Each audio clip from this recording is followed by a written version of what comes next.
Ito pala ang kwento ng buhay ni Andrew A. Isa sa pinakamagaling na aktor, comedian, at rapper, sa kasaysayan ng Pilipinas at tinaguriang hari ng Pinoy rap. Halika mga kakwento, samahan ninyo ako, at alamin natin ang naging kwento ng buhay niya.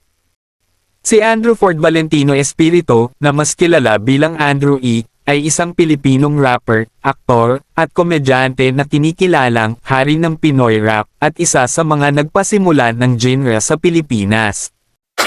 Ipinanganak siya noong June 30, 1967, sa Naga City, at lumaki sa baybaying komunidad ng Don Galo, Parañaque, na naging inspirasyon sa pangalan ng kanyang record label na Don Galo Records. Maagang buhay at pagkatuklas. Nagsimula si Andrew E. bilang isang club DJ sa kilalang disco sa Maynila na Euphoria. Dito siya nadiskubre ng music hero at negosyanteng si Ramon R.J. Jacinto, noong 1990 matapos siyang marinig na nagre-rap habang nag-DJ. Dahil dito, nagkaroon siya ng pagkakataong lumabas sa programang That's Entertainments ni Herman Moreno.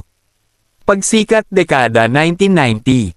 Sumabog ang kanyang karera noong December 1990, sa paglabas ng kanyang debut single na Humanap Ka ng Pangit. Naging napakalaking hit ito dahil sa nakakatawa at medyo mapangahas na lyrics, at dito siya naging kilalang-kilala sa buong bansa.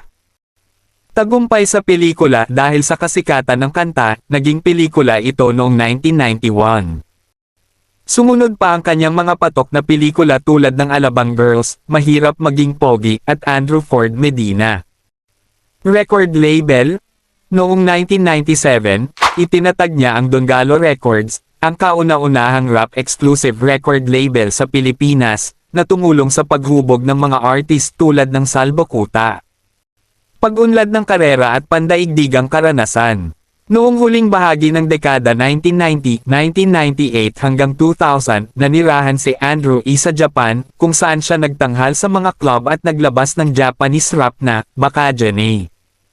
Patuloy na tagumpay, pagbalik niya sa Pilipinas, ipinagpatuloy niya ang kanyang karera sa musika at pelikula.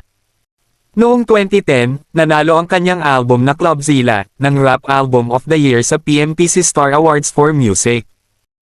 Pagbabalik sa telebisyon noong 2016, bumalik siya sa TV sa seryeng Dolce Amore, at noong 2019 ay bida sa pelikulang Sanggano, Sanganot Sanggwapo, kasama sina Jano Gibbs at Dennis Padilla.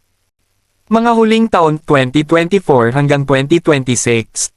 Hanggang sa kasalukuyan, nananatiling aktibo si Andrew E. sa industriya.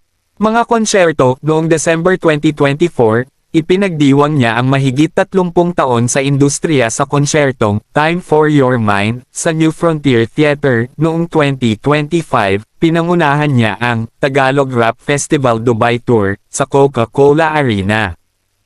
Mga parangal, nanalo siya ng magkasunod na Best Rap Artist sa ika-38 Aliw Awards noong 2025 at ginawaran ng Legendary Rap Icon Award noong 2026. Personal na buhay. Ikinasal si Andrew E. kay Mylene Espiritu noong March 9, 2000, at mayroon silang 3 anak, 4D, Jasley, at Ichiro. Kilala rin siya bilang isang masugid na collector ng mga laruan.